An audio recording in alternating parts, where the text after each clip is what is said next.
Morning, everyone. Thank you for joining us today for our newest webinar. My name is Sarah Passero, and I'm here with AIS Media EVP Denise Malling, who will be presenting this exciting webinar titled Search Marketing Success Blueprint. We love receiving your feedback, so we'll ask you to complete a quick survey at the end of our presentation. If you're on Twitter, you can join the conversation using the hashtag AISMediaEDU. Anyone who tweets us will get a special mention. Finally, we'll be wrapping up with a special offer for our webinar attendees. For those of you just becoming familiar with AIS Media, we're headquartered in Atlanta, Georgia, and specialize in performance-driven digital marketing for high-growth companies. If you're in the Atlanta area, you're always welcome to visit our office. We focus on providing digital marketing performance amplified, all the while attracting, engaging, and ultimately converting. Our capabilities include digital marketing strategy, user experience design, lead generation, and online sales programs, digital marketing including SEO, PPC, email, and conversion rate optimization. Our work has been recognized, garnered dozens of awards, including Best in Class Interactive Media Award for responsive website design. Our insights and methodologies, such as what we're about to share with you today, has been featured on the press and news, including Fox Business, CNBC, Forbes, The Wall Street Journal, The Today Show, and many others. We've worked with hundreds of clients, ranging from leading companies, top brands, to Fortune 500 corporations. We're also very grateful that many attend our webinars and refer us to new clients. With that, here's your presenter, Denise Malling. Well, good morning, everyone. Looking forward to getting started. So as we define what our blueprint is, we're going to start with marketing evolution. So what's really happened that's made it far more complex? It's still marketing. It's still attempting to speak one-to-one. It's all about traffic, engaging certainly as it always has been, and then converting. But as you can see, a lot's happened in the last couple of decades or few decades that has made it a bit more complex. So in the channel roles and the main channels, if we break it down to the top 6, as Google puts it, this is where most of patients are interacting. And the darker of the colors represents the impact on conversion. So direct, the first one, 32% of awareness and consideration, 68% focused on intent and conversion. That's your website. So in healthcare, 68% are being swayed to contact you, become a patient, learn more through your website. Second to that is is organic search. So people are looking to solve a problem. Oftentimes they'll type it into the search engine, and those coming from organic search are more likely to convert than, say, social, which only about 38% of social interaction is going to weigh on the conversion. The other is paid search. Display is also paid search. It's just in a visual versus, say, a PPC campaign in Google where it looks more like an organic search listing. We'll show you in a little bit. And then email is still the workhorse, 52% weighted on conversion and driving whatever that action is that you're looking for. So here's where we start. And as we look at this marketing model, we're going to talk to you about building your own blueprint. And so if you see, number 1 is content, and there's lots of different types of content. Not everything is here because we couldn't fit it, quite frankly. But in the case of driving new patients, there could be a healthcare assessment that you put within this track. So you're promoting the content, you've got it built, you're promoting it and pushing it out through SEO, which is organic search or natural search, PPC, which is pay per click advertising, display advertising, which is more contextual. Maybe your display ads are being found WebMD. Not that I'm suggesting that, but a display campaign might go through WebMD. And then email marketing, if you are marketing and it is repeat services or for managed care, depending on the compliance and HIPAA regulations, you may use email. And then, of course, social. Social is climbing to the degree that we're seeing better and better conversion through social. Third is, once we've got all our content, we send it out through our channels, we're going to drive it back to our web presence. And that web presence means not necessarily the home page of a website, but where that content sits within the website so that we can better analyze and manage it. So if you have marketing automation or a CRM, the CRM might be Salesforce or it might be a patient management software that you have, it's great to be able to put that information in there and then nurture. And then, of course, it's always about, well, how well did we do? So what are the analytics? What's the optimization? Did we get sales? Did we get leads? Did we get engagement? What can we attribute to the work that we've put into our content, to the digital channels, and where they landed on the page? So we're going to talk about the 5 steps to search marketing success. We've given you, the channels that people are following, the digital marketing model, so that you can see where you're pushing that content out. And now we're going to look at aligning an effective strategy. Then we'll talk about highly effective keyword selection, implementing keyword mapping, content optimization, and then what to measure. How are we going to measure success? So effective strategy. An effective strategy means a strategy of which you can execute. And so when you define your goals and you say we want to generate sales, you would not be able to execute on that strategy without some kind of e-commerce platform or the ability to have whomever visits your website to actually convert into a sale. So right now it might be to increase traffic, it may be to test the website, it may be just to drive brand awareness. If you're a newer practice or you have something that's new and interesting, you might want to have a campaign that drives brand awareness to that particular product or service. Most of the time, it's to generate leads. We can't generate leads, however, if we don't increase traffic. And we have to be prepared once we generate those leads, what are we going to do with them? So we'll talk a little bit about that. So how do you increase traffic? There's 4 ways, simple ways. There's probably many more, but today we're going to stay focused on pay-per-click, organic search optimization, which is natural search, on social media marketing, and mobile search. And so these 4 ways, depending on how savvy you are, what type of team you have, the most frequently implemented seems to be social media, yet we know that that doesn't impact the conversion as much. I think social media seems to be the thing that we're gravitating towards because it's the newest and latest and greatest. But the reality is, for some of our clients, mobile search is extremely important because we have urgent care clinics or we have a trigger event. So mobile search, if you have a trigger event in your business, is going to be very relevant and important. Organic search, everybody thinks they're doing it. I don't know how well they're doing it. We're always happy to do an assessment for you, but organic search is really going to be the highest, second to the website in conversion and meaningful. So we'll talk specifically about organic search. And then PPC, which is pay-per-click, is great if you're adding it to a website that you know converts, that you're driving it to the right landing pages, that you're able to capture information. So those are 4 basic ways of increasing traffic. 88% of those looking for health information will start with search engines. So we need to be found on them. And then oftentimes patients will Google their symptoms and attempt to self-diagnose. There's some statistics out there about how many people are now self-diagnosing, and they actually are going to the doctor, if you will, for confirmation of their self-diagnosis.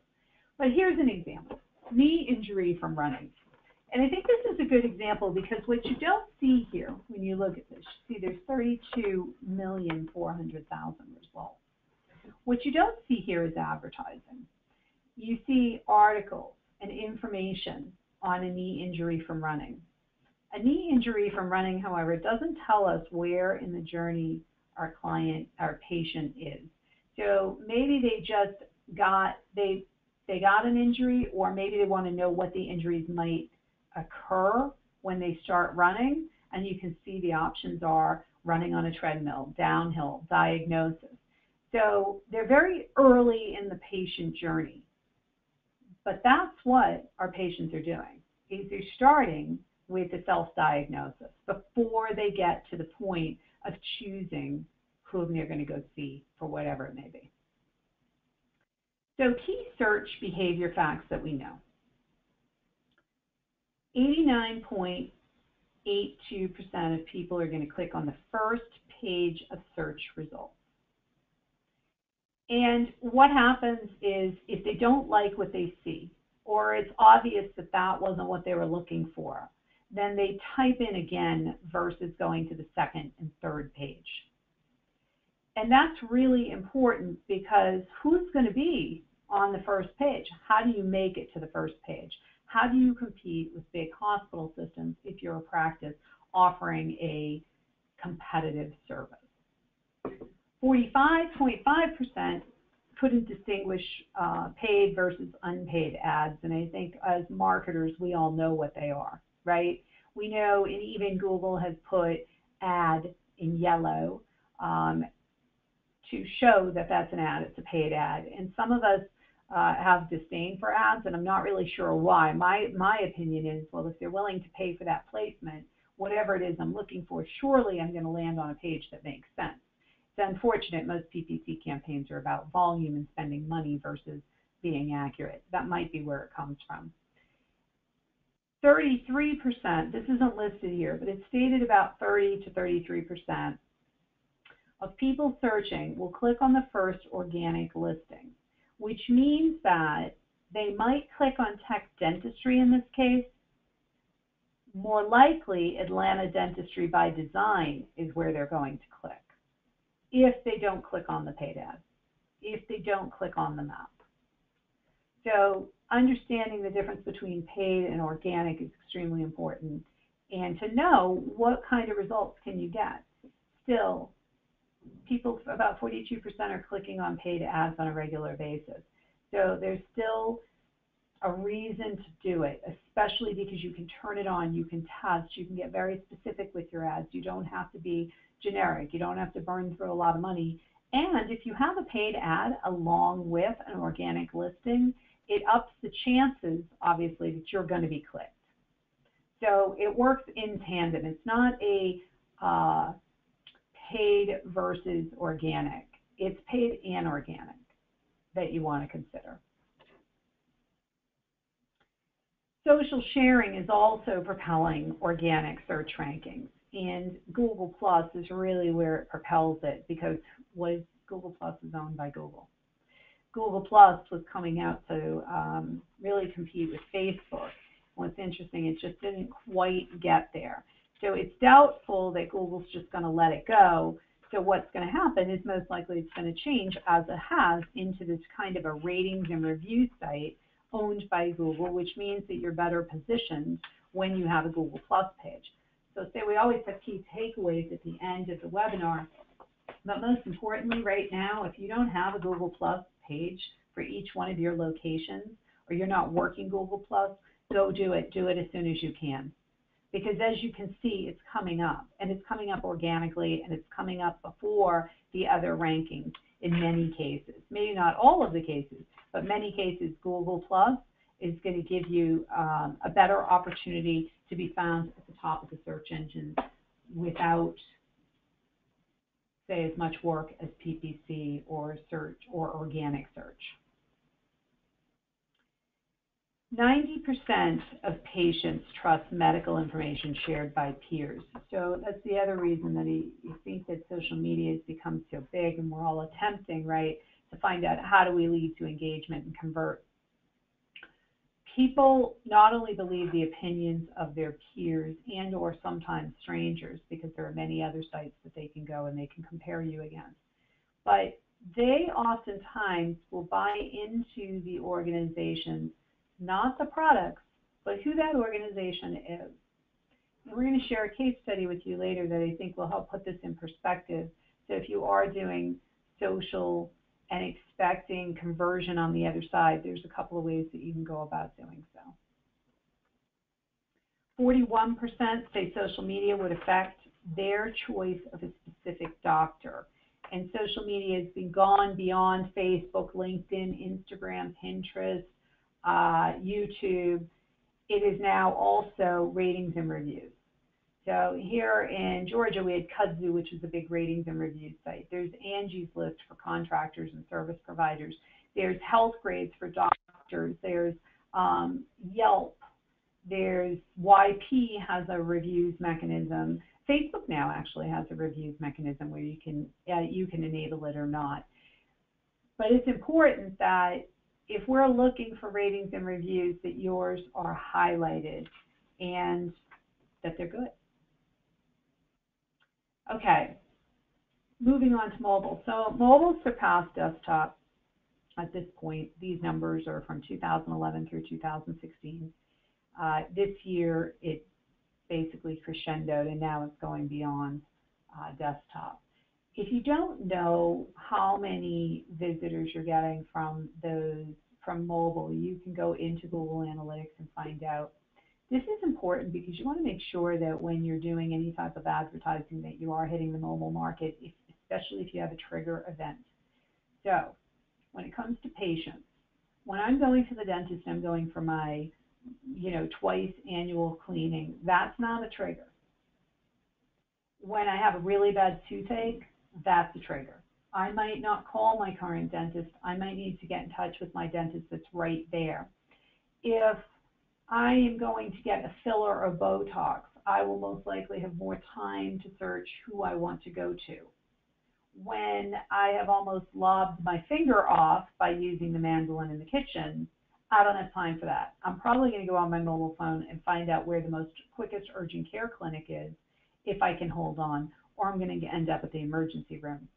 Note that there are many, many urgent clinics coming out, and so people are trying to find other ways than just going to the hospital for everything, because they know there are long waits and that it's costly, and people are becoming more and more familiar and aware of what is being spent on healthcare.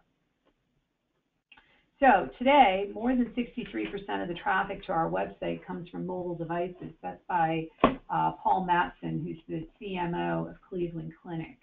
So rapidly adapting to mobile means having a website that's mobilely responsive, but even more importantly, that it's organized so that someone can contact you immediately. When they pull it up on a mobile device, they can click to call. They can find a location very quickly.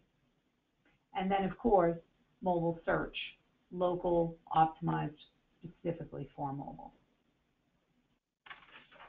So just to cover it again, pay-per-click, what do we know? About 42% of people are still going to click on pay-per-click. 45% couldn't distinguish between paid and organic listings. When you do a pay-per-click ad campaign, when we talk about search optimization and keyword definitions, intent, relevancy, etc., it's the same thing for pay-per-click. They are really can be symbiotic versus one or the other, or one instead of the other. Social media marketing, focusing on engagement and turning that into patient acquisition, we'll talk about. And then, of course, mobile search, really making sure that your website is mobilely responsive, organized appropriately so someone can click to call or find a location very quickly, and that you're hyper-local when you're targeting people through organic search as well as Google Plus and other paid options. Okay, so driving brand awareness. So if you're focused on brand awareness, then here are some things that you can consider. If you haven't got this as part of your content mix, then think about adding it, because this is a great way. People love to share things like infographic. Infographics are stories that are visual with statistics. Very simple, quick, easy read. Usually people like them and they share them quite often. A company overview video, remember people are buying people, So they want to know, they've become much choosier in their healthcare and who they work with. So a company overview video or a practice overview video would be appropriate. Executive interviews, even interviews by the providers within your office. We've had tremendous success with an urgent care clinic that has centers with their STAR awards, with their employee awards each month. The interaction and engagement is huge because then they share it with everyone else. And in small local markets, they've gained quite a bit of new patients through the social sharing. Trending blog posts, writing about what's going on out there and what people are looking for so that you organically show up and you're the leader, the thought leader. And then social media content. Social media content oftentimes is about brand awareness. You can certainly drive traffic with more specific content, but you want to have a good mix. So when you're laying out a blueprint, if you will, part of it is having a calendar, which we'll show you an example of. So any business really can become a brand when they publish creative content and build authority. And content can be difficult. A blank piece of paper is not always easy to just go for it and start writing. But we'll talk about how you can work with that content. And then there's lead generation and sales. So you always want to keep in mind the patient journey. Where are they? What are they doing? A strong CTA, most of you are marketers on the phone, so you know that it's a call to action. It's to take whatever the next step is and to have engaging content, something that gives somebody enough to be able to take that action, learn more, or go somewhere else within the website. Collecting info with forms, making sure that you get that information so that you can follow up. I mentioned the patient assessment at the beginning. Patient assessments are great because if they're willing to fill that out, you're able to see what's going on. So if you're a bariatric practice and you want to have a patient assessment as to whether, and you can't offer medical advice, but you can capture data and find out where they are in that journey and how you might approach them. Email opt-ins, same thing really, is collecting info with forms for different reasons. This one shows for a webinar which you're attending. Website usability, in order to be sure that you're going to generate those leads or sales or new patients, you've got to have a site that's usable. And so it's really important you dig into those analytics. And when we get to, again, defining our keywords, a lot of this is going to come together. And then, of course, keyword optimization.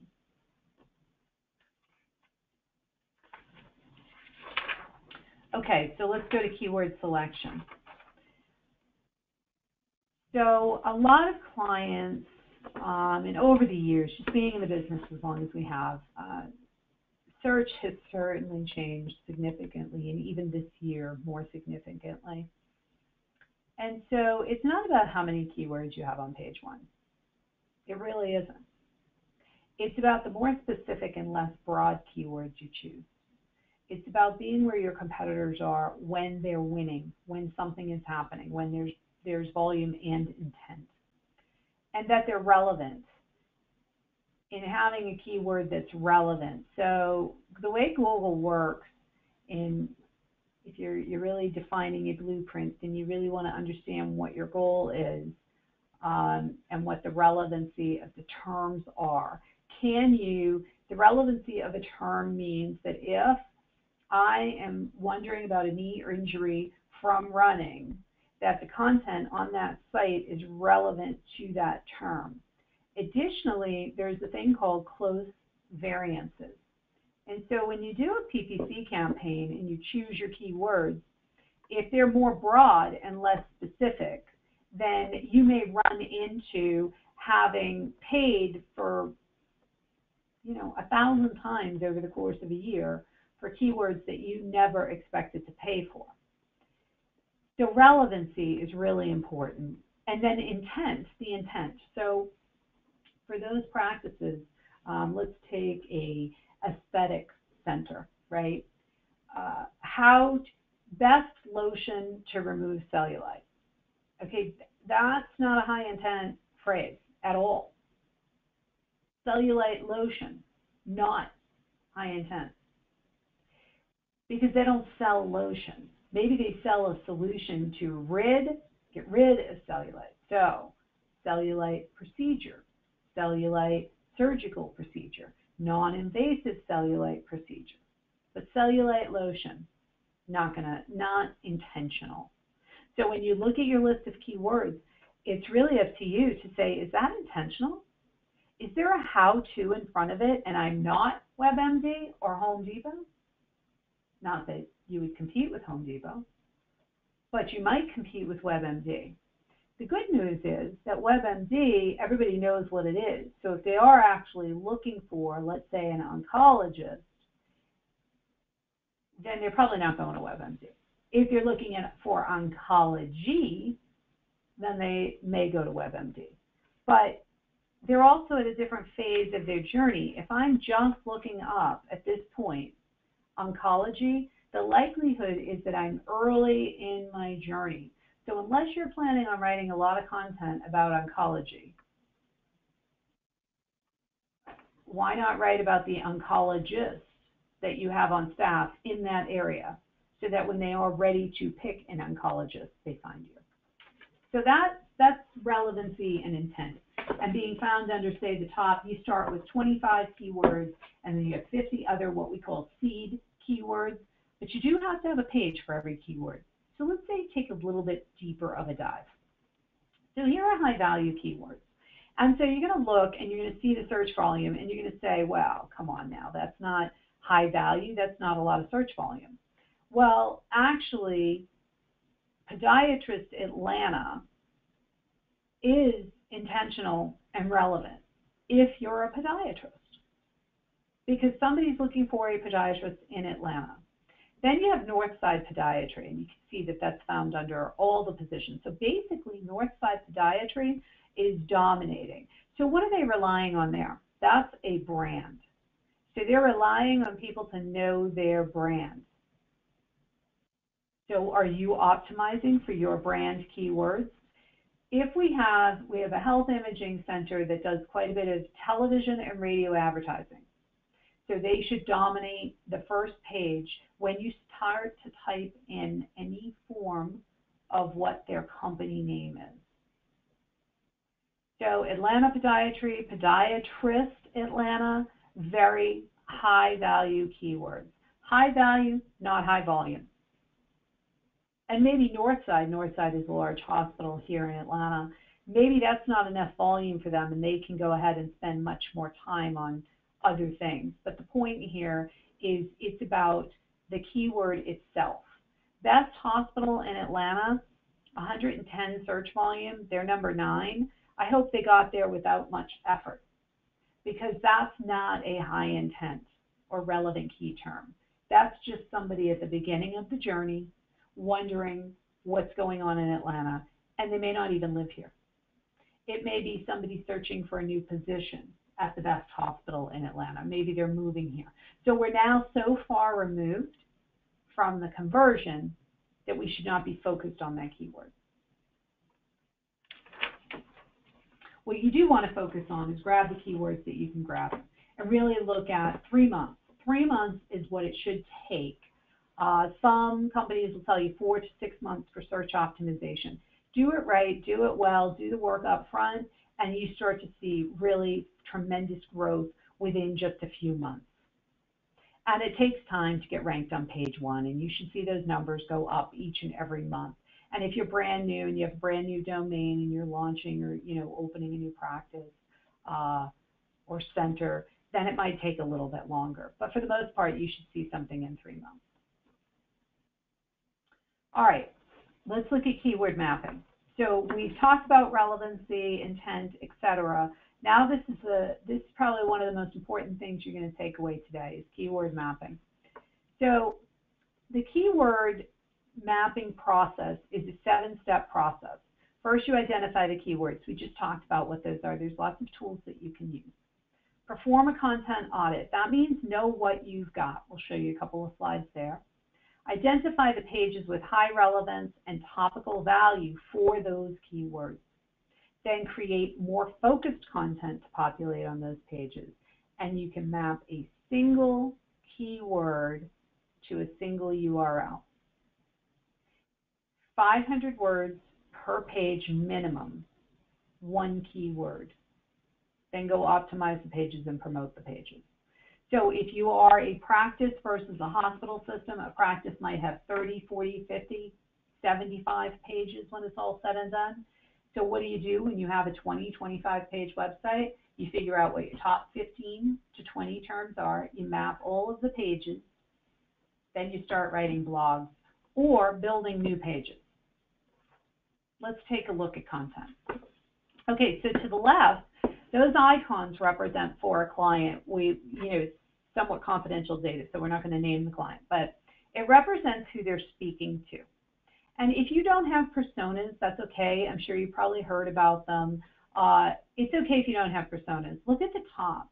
What do you have when it comes to testimonials, news, white papers, widgets, so that I can, like patient assessment, infographics, a list, trends, reviews, etc. And figure out what you have. Because you want to repurpose as much as what you already have. And then you'll figure out what you need. And here's how you figure it out. If all the content I have is in the awareness phase, I've got to get busy and start looking at when they start to consider what might be they looking at. They're going to be looking at trends, reporting, how, what the procedure is, how much it costs, and then decision is going to be, are you good enough to do it for me? So if all you have is awareness, it's time to build some consideration and some decision point content. So it's really about the appropriate content at each stage. So we go back here, we do our audit. What do we have? Dig everything up. It doesn't matter if it's old, repurpose. That's the key word for today. Appropriate content at each stage. What are they doing? There's a possible solution. I'm self-diagnosing. Okay, so I have an interest in handling or dealing with whatever my issue is. So then I'm going to start researching options and evaluating what products are available or services or types of practices can help me. Then I'm going to narrow that field. So I'm going to narrow it by comparison, location. It depends on what type of practice you have. I may even socially vet you. I may start looking at, well, this could be a serious problem, right? And I need to know what other people are saying. And then negotiation in my mind. Is this the right place to contact? Am I ready to make that decision, make that appointment, have that procedure, or come out to your office?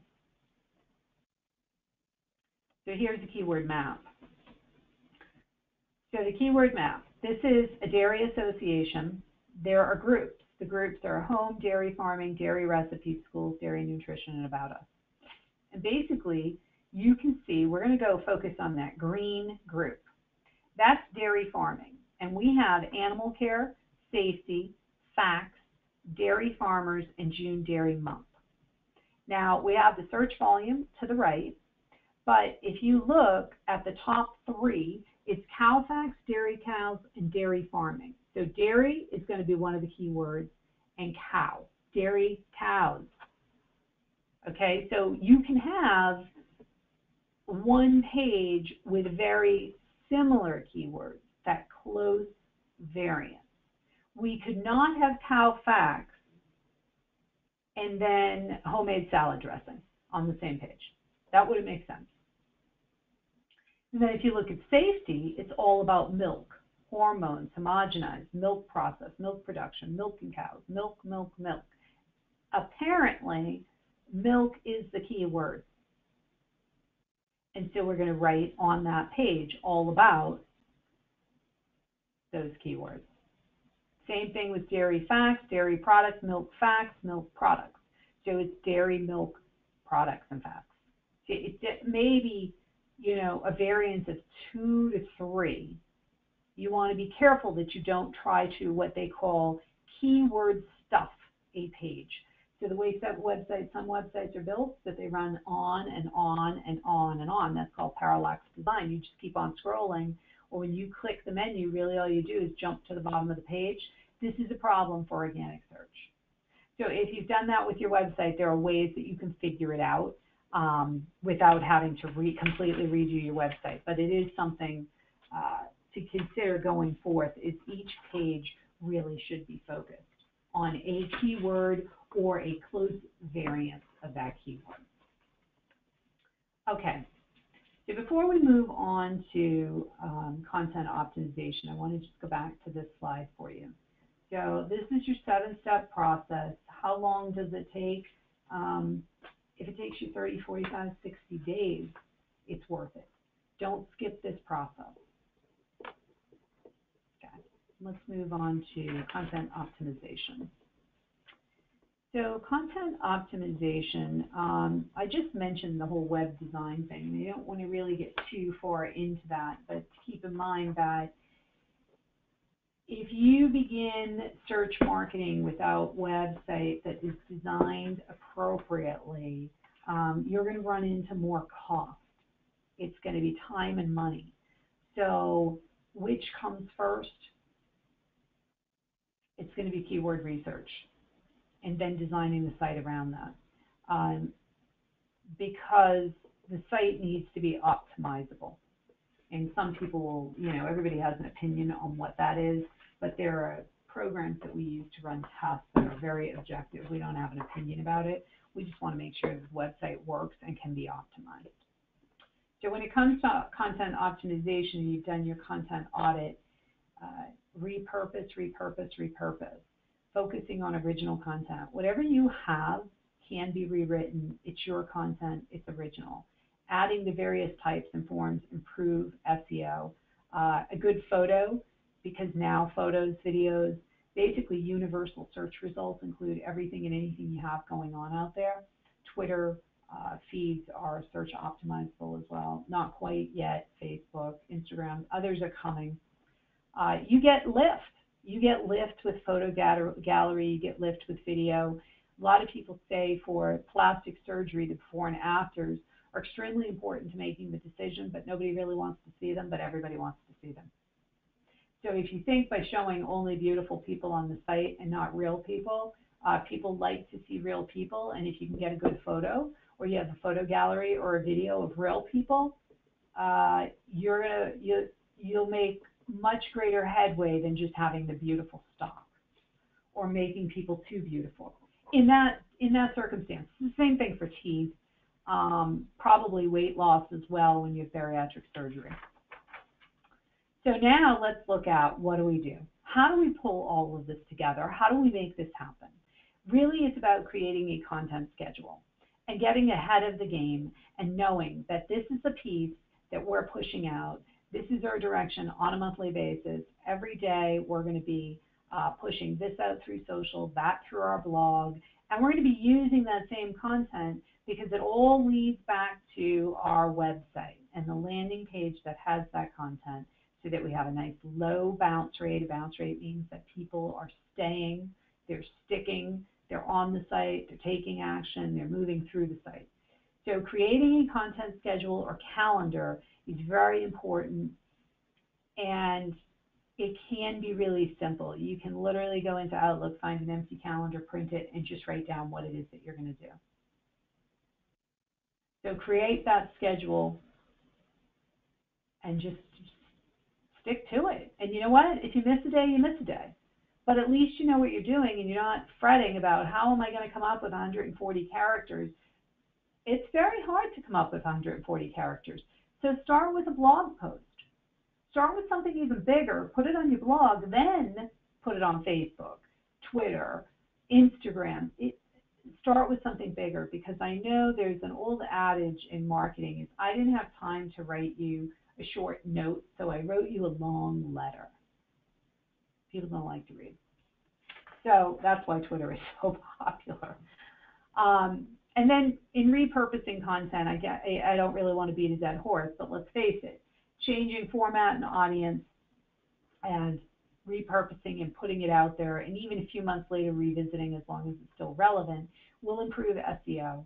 It'll reinforce your message. It'll attract different patient personas, at different times in their journey. You're able to leverage content to its fullest extent, meaning your hard work that went into it and your peers. And then reaching audiences through different mediums. So don't be afraid to take one thing and repurpose and repurpose.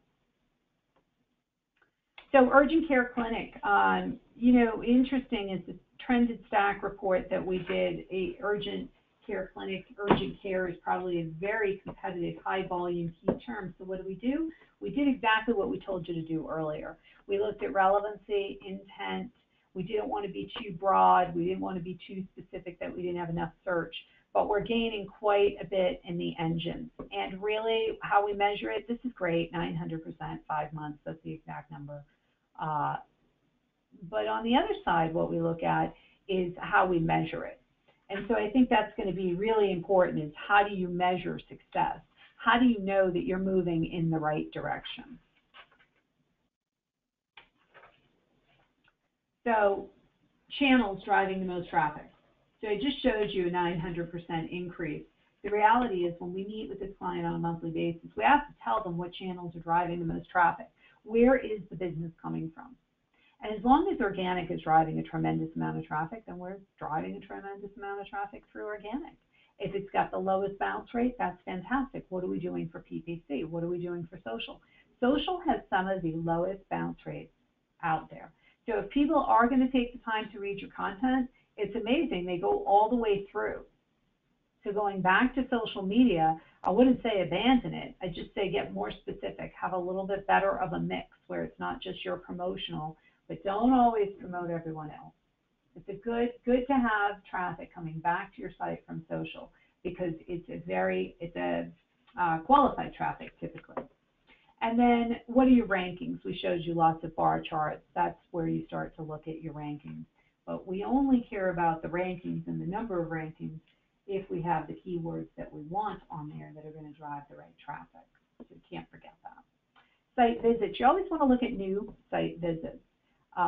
For a simpler turnaround time, it's new site visits you're looking for. If you have the same people coming to your site over and over again, that's going to be a longer journey. So if you're not sure of what your customer journey is, analytics can help define that or help you to make some pretty good assumptions. Average number of pages, how many pages am I engaging in? Look at the exit page. Where are they leaving? What's the bounce rate? Social engagement, how many people are looking, how many are sharing, what's happening. On the other side of that, there's patient surveys that we ask our clients to put, little social cards out there and surveys of where they found us. People will know the difference between social and internet. Usually they say, oh, I found you on the internet. Well, that doesn't give you a lot of information, but social is funny, they're more specific, so gather that information while you can. What's being shared and what number of actions have they taken? So if you don't know how to measure what's happening on your website, start setting some goals. If they stayed on the site for 5 minutes, if they went to this particular page, is that a goal that was achieved? So key takeaways, just to kind of double back. An executable strategy is an effective strategy. If you want to generate sales, you've got to make sure you've got everything set up. If you want to generate leads, you've got to be sure that you've got some reason for them to fill out a form and you have a mechanism for following up with them. Otherwise, it is about just driving traffic, seeing how it goes, and then maybe implementing or driving brand awareness. Keyword selection, mapping, and content audits are crucial. Those 3 steps are crucial to success. Make sure, if anything, you've gotten out of today. I hope that's what you've gotten. And then, of course, create a schedule that repurposes content. Repurpose, repurpose, repurpose. And so what we do for clients is a full analysis. It's typically part of our setup fees when we move forward. But you're certainly welcome to take advantage of the website performance analysis. It's a great way to understand where you are so you know where you want to go. And we do a 30-minute consultation and give you additional tidbits of advice, if you will, and how you can move forward. So that's the conclusion of our webinar today. I appreciate everyone's time, and I hope that you've enjoyed it. Have a great day, everyone.